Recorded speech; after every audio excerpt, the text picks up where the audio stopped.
میں اس پہ ایک سوال یہ ایڈ کرنا چاہتی ہوں کہ آپ کو یہ تو پتہ ہی ہے کہ مطلب پاکستان کی ریاست کے امریکہ کی ریاست کے ساتھ تعلقات ٹھیک نہیں تھے، جس کی وجہ سے بائیڈن صاحب نے فون نہیں کیا، جو بھی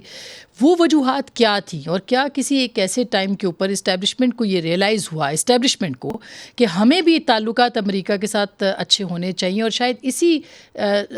طور پہ آپ سے بھی بات یا ملاقات جو باجوہ صاحب کی ہوئی یا اس طرح سے، تو آپ سمجھتے ہیں کہ عمران خان صاحب اس میں مسفٹ تھے اور یہ ریاست یعنی اسٹیٹ ٹو اسٹیٹ معاملہ تھا جس کے تعلقات بگڑے ہوئے تھے؟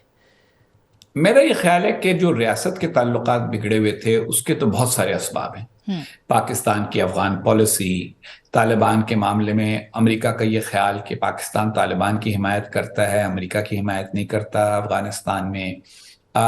خود پاکستان کی فاٹف کی لسٹ کے اوپر آنا،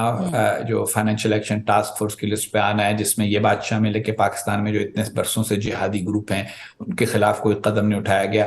دیکھیں، امریکہ نے بہت سارے معاملات کے اوپر کئی دفعہ پاکستان کو تنبیہ کی ہے، اختلاف کیا ہے پاکستان سے، لیکن امریکہ کو ہمیشہ یہ امید تھی کہ یہ پاکستان کے ساتھ تعاون ہمارا اس سے کہیں زیادہ ہے جتنے ہمارے اختلافات۔ ایک مرحلہ ایسا آیا کہ امریکنوں میں یہ احساس پیدا ہونا شروع ہو گیا کہ ہمارے اختلافات ہمارے تعاون کی بنیاد سے کہیں زیادہ ہیں۔ اس میں بہت ساری باتیں ہیں۔ امریکہ کے بھارت کے ساتھ تعلقات بہتر ہونا شروع ہو گئے اور امریکہ نے اس کو اپنا ایک اتحادی سمجھنا شروع کر دیا۔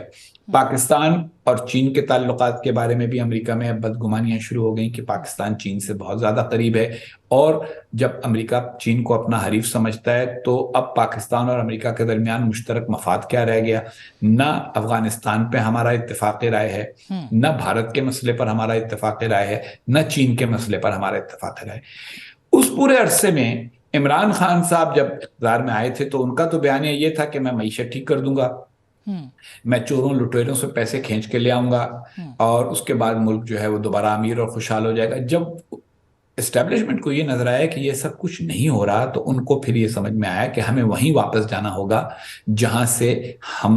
ماضی میں معاملات ٹھیک کرتے رہے ہیں۔ سعودی عرب، متحدہ عرب امارات، امریکہ، چین، ان کے ساتھ مل جل کے معیشت کو معاملات کو ٹھیک کرے۔ اس میں عمران خان صاحب کا مزاج میرا خیال ہے کہ آڑے آ رہا، اور اسی لیے انہوں نے اسٹیبلشمنٹ نے معاملات کو اپنے ہاتھ میں لیا۔ اگر آپ کو یاد ہو، اور اس پر میں نے باقاعدہ تنقید کی، کھلے عام تنقید کی، ٹویٹر کے اوپر میری ٹویٹ موجود ہے، مضامین میرے موجود ہیں کہ یہ کام نہیں ہونا چاہیے کہ وزیر خارجہ کا کردار بھی فوج کا سربراہ ادا کرے، لیکن وہ ان کی سوچ یہ تھی کہ ہم کریں کیا؟ اگر